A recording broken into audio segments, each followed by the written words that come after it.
अब देखिए, अब जो हम लोग समझेंगे वो है मूल्य अनुपात तथा बजट रेखा की प्रवणता। तो देखिए, समझने का प्रयास करते हैं। बजट रेखा पर किसी भी बिंदु के विषय में सोचिए। देखिए, ये जो बजट रेखा है इस तरह का था, तो इस बजट रेखा में कहीं पर भी एक कोई बिंदु पर आप विचार कीजिए, उस पर सोचिए। यह बिंदु एक ऐसे बंडल को दर्शाता है, वो बिंदु एक ऐसे बंडल को दर्शाता है जिस पर उपभोक्ता का पूरा बजट व्यय हो जाता है। उस बिंदु पर उपभोक्ता का कंप्लीट जो बजट जो होती है पूरी तरह से व्यय हो जाता है, खर्च हो जाता है। मान लीजिए कि अब उपभोक्ता केले की एक इकाई अधिक लेना चाहता है। सोचिए बात यहाँ पर, देखिए समझिएगा। मान लीजिए कि अब उपभोक्ता केले की एक इकाई अधिक लेना चाहता है, तब वो ऐसा तभी कर सकता है जब वो दूसरी वस्तु की कुछ मात्रा को छोड़ दे। जी हाँ, अगर वो केले की एक इकाई को अधिक प्राप्त करना चाहता है तो इसका मतलब है कि उसके दूसरी वस्तु को उसी के बराबर की मात्रा को त्याग करना होगा। यदि उसे केले की एक अतिरिक्त इकाई की चाहत है तो उसे आम की कितनी मात्रा छोड़नी पड़ेगी, ये प्रश्न उठता है। ये बात सच है कि वो केले की अतिरिक्त इकाई प्राप्त करना चाहता है, तो इसके लिए उन्हें आम की मात्रा का त्याग करना पड़ेगा। तो प्रश्न सबसे पहले ये क्रिएट होता है यहाँ पर कि वो कितनी मात्रा में, आम की कितनी मात्रा को त्याग करेगा। तो देखिए, यह दोनों वस्तुओं की कीमतों पर निर्भर करेगा। बिल्कुल, ये दोनों वस्तुओं की कीमतों पर निर्भर करेगा। केले की एक इकाई का लागत मान लेते हैं P1 है। केले की एक इकाई का मूल्य कितना मान लेते हैं कि P1 है। अतः उसे आम पर P1 मात्रा के बराबर अपना व्यय घटाना पड़ेगा। कहने का मतलब ये हुआ कि अगर एक केले की कीमत P1 है तो ठीक इतना ही कीमत के बराबर उसके आम में व्यय को कम करना होगा। तो P1 से वह वस्तु 2 की यानी कि आम की, तो कितना होगा, देखिए कितना खरीद सकता है। तो P1 को डिवाइड करेंगे P2 से। P1 जो है वो एक इकाई आम की कीमत है, और P2 क्या है, सॉरी गलती बताएं, P1 जो है एक इकाई केले का मूल्य है और P2 क्या है, एक इकाई आम की मूल्य है। तो P1 को P2 से डिवाइड करते हैं, P1 को P2 से डिवाइड करते हैं तो इससे पता ये चल जाता है कि P1 कीमत से हम आम कितना खरीद सकते हैं। अतः यदि उपभोक्ता केले की एक अतिरिक्त इकाई चाहती है, यानी उपभोक्ता चाह रहा है कि केले के एक अतिरिक्त इकाई के लिए वो अपनी संपूर्ण आय को व्यय करती है। यदि उपभोक्ता केले की एक अतिरिक्त इकाई चाहती है और वो अपनी संपूर्ण आय को व्यय भी करती है, तो उसे आम की P1/P2 इकाइयाँ छोड़नी पड़ेगी। आम की कितनी मात्रा छोड़नी पड़ेगी, P1/P2 इकाइयाँ छोड़नी पड़ेगी। दूसरे शब्दों में, दी गई बाजार की स्थितियों में उपभोक्ता वस्तु 1 को वस्तु 2 की जगह, देखिए अगर हम दूसरे शब्दों में बात करें तो दी गई बाजार की स्थितियों में उपभोक्ता जो है वस्तु 1 को यानी कि केला को वस्तु 2 की जगह यानी कि आम के जगह वो केला को ले रहा है, क्योंकि ये अतिरिक्त मात्रा में ले रहा है। तो वस्तु 1 को वस्तु 2 की जगह कितना की दर से हटा रहा है, आम को कितना की दर से वो हटा रहा है केला को लेके न, P1/P2 की दर पर प्रतिस्थापित कर सकता है। मतलब उपभोक्ता जो है आम को केले के लिए, केला उसको अतिरिक्त चाहिए, तो केला जब वो अतिरिक्त चाहिए तो आम को वो हटा रहा है, तो कितना के दर से प्रतिस्थापित कर रहा है न, P1/P2 की दर से प्रतिस्थापित कर सकता है। बजट रेखा की प्रवणता का निरपेक्ष मूल्य, देखिए बजट रेखा की प्रवणता यानी उसकी जो स्लोप, बजट रेखा की जो स्लोप है प्रवणता का जो निरपेक्ष मूल्य है, हम लोगों ने एक थोड़ा पहले देखे थे कि प्रवणता जो आया था वो -P1/P2 आया था। तो निरपेक्ष मूल्य बताता है उसका मोड की वैल्यू। जैसे देखिए, अगर -5 है, इसका हम निरपेक्ष मूल्य निकालना चाहते हैं तो यहाँ मोड लगा देंगे और इसकी वैल्यू क्या हो जाएगी, प्लस में हो जाएगी। ये है निरपेक्ष मूल्य। और यदि हम बात करेंगे इसके, अगर ये पहले से ही पॉजिटिव है तब क्या होगा, तो देखिए अगर पहले से पॉजिटिव लेते हैं तो देखिए ये मेरा पहले से पॉजिटिव है, इसका मोड लगा देंगे तो इसका वैल्यू होगा 5।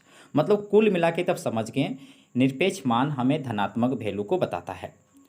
तो देखिए अब पुनः समझते हैं, बजट रेखा की प्रवणता का निरपेक्ष मूल्य, यानी कि बजट रेखा की जो स्लोप का जो निरपेक्ष मूल्य है, यानी कि एब्सोल्यूट वैल्यू जो है, ये उस दर को नापती है। उसका निरपेक्ष मूल्य क्या नापती है, बजट रेखा की प्रवणता का जो निरपेक्ष वैल्यू है, निरपेक्ष मूल्य जो है, जिसको इंग्लिश में एब्सोल्यूट वैल्यू कहेंगे, ये उस दर को मापती है जिस दर पर उपभोक्ता आम के बदले केले खरीदती है।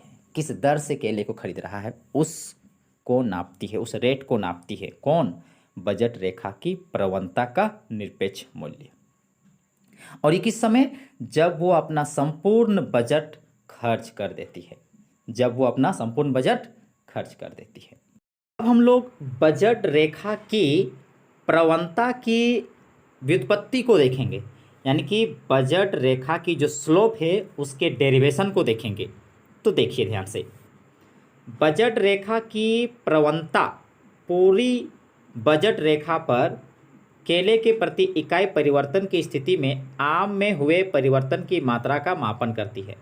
जैसा कि हम लोगों ने थोड़ा पहले देखें कि बजट रेखा की जो प्रवणता जो होती है पूरी बजट रेखा पर, माने कंप्लीट जो बजट रेखा जो व्यय हुआ था, पूरी बजट रेखा पर केले के प्रति इकाई परिवर्तन की स्थिति में, मतलब केले की प्रत्येक इकाई स्थिति में जो परिवर्तन हुआ था, आम में हुए परिवर्तन की मात्रा का मापन करती है।